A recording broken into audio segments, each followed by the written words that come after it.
ನಮಸ್ಕಾರ. ಆಕಾಶವಾಣಿ ಮಂಗಳೂರು. ಓದುತ್ತಿರೋರಿಗೆ ಶ್ರದ್ಧಾಂಜಲಿ, ಕೇಳುತ್ತಿರೋರಿಗೆ ಸಂತಾಪ ಸೂಚಿಸುತ್ತೇವೆ. ಮುಖ್ಯಾಂಶಗಳು. ಬೆಂಗಳೂರಿನಲ್ಲಿ ನಿನ್ನೆ ನಡೆದ ಕಾಮನ್ವೆಲ್ತ್ ಕಪ್ಪೆ ಓಟದಲ್ಲಿ ಕಪ್ಪೆಗಳು ಕಮ್ಮಿಯಾದ ಕಾರಣ ಪಂದ್ಯವನ್ನು ಮುಂದೂಡಲಾಗಿದೆ.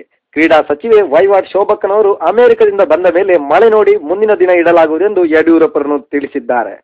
ನಿನ್ನೆ ಕುಂದಾಪುರದಲ್ಲಿ ನಡೆದ ರಾಜ್ಯ ಮಟ್ಟದ ಕೋರ್ದಟ್ಟೆಯಲ್ಲಿ ಪೆರಡೆಯನ್ನು ಬಿಟ್ಟ ಗೋಳಿ ಸೋಡಸುಂದರನ ಮೇಲೆ ಕ್ರಿಮಿನಲ್ ಮೊಕದ್ದಮೆಯನ್ನು ಕೈಗೊಳ್ಳಲಾಗುವುದೆಂದು ಕಾರ್ಕಳ ಧರ್ಮೇಂದ್ರ ಅವರು ತಿಳಿಸಿದ್ದಾರೆ.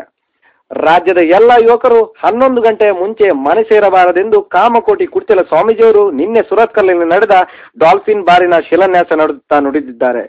ಮಂಗಳೂರಿನಲ್ಲಿ ಹೊರಡ ಬಜಿಲ್ ಲೋಡಿನ ಲಾರಿಯೊಂದು ಕುಂದಾಪುರ ಸೇತುವೆ ಬಳಿ ಸಜ್ಜಿಗೆ ಲೋಡಿನ ಲಾರಿಗೆ ಡಿಕ್ಕಿ ಹೊಡೆದ ಕಾರಣ ಸೇತುವೆ ಎಲ್ಲ ಸಜ್ಜಿಗೆ ಬಜಿಲಾಗಿದೆ ಎಂದು ಸ್ಥಳೀಯರಾದ ಕ್ವಾರ್ಟರ್ ಪ್ಯಾಟ್ರಿಕ್ನವರು ತಿಳಿಸಿದ್ದಾರೆ.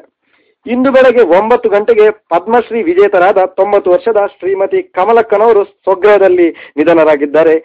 ಸಚಿವರಾದ ಗಂಟೆ ಗಂಗಯ್ಯನವರು ಮೊಗ್ಗು ಮುನ್ನ ಗುಗ್ಗುರು ತಿಂದು ಹೋದ ಕಮಲಕ್ಕನವರಿಗೆ ಶ್ರದ್ಧಾಂಜಲಿ ಎಂದು ಆಕಾಶವಾಣಿಗೆ ತಿಳಿಸಿದ್ದಾರೆ.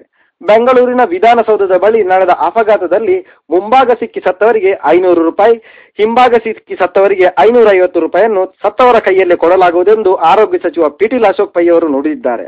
ಕೊನೆಯದಾಗಿ ಉದ್ಯೋಗ ವಾರ್ತೆಗಳು. ಇಲ್ಲೇ ಸಮೀಪದ ತಿಮ್ಮಪ್ಪಗೌಡರ ತೋಟದಲ್ಲಿ ತೆಂಗಿನ ಬುಡ ಕಟ್ಟಲು, ಬೇಲಿಯ ಪುದೇಲ್ ಕಡಪಲು ಜನ ಬೇಕಾಗಿದ್ದಾರೆ. 90 ವರ್ಷದವರಿಗೆ ಮತ್ತು ಲಕ್ಕೋ ಹೊಡೆದವರಿಗೆ ಮೊದಲ ಆದ್ಯತೆ ನೀಡಲಾಗುವುದೆಂದು ತಿಳಿಸಲಾಗಿದೆ. ಹವಾಮಾನ ವರದಿ. ಮುಂಗಾರು ಮಳೆ ಭಾರಿ ಜೋರಾಗಿ ಬರುವುದರಿಂದ ಮುಂದಿನ 24 ಗಂಟೆ ಯಾರು ತೋಡಿನಲ್ಲಿ ಗಾಳ ಹಾಕಬಾರದೆಂದು ಹವಾಮಾನ ಇಲಾಖೆ ವರದಿಗಾರ ಬರ್ಸ ಭಾಸ್ಕರ್ನವರು ತಿಳಿಸಿದ್ದಾರೆ. ಮುಂದಿನ ವಾರ್ತೆ ನಾಳೆ ಸಂಜೆ 2 ಪೆಗ್ ಆದ ನಂತರ. ಅಲ್ಲಿ ತನಕ ಶುಭರಾತ್ರಿ.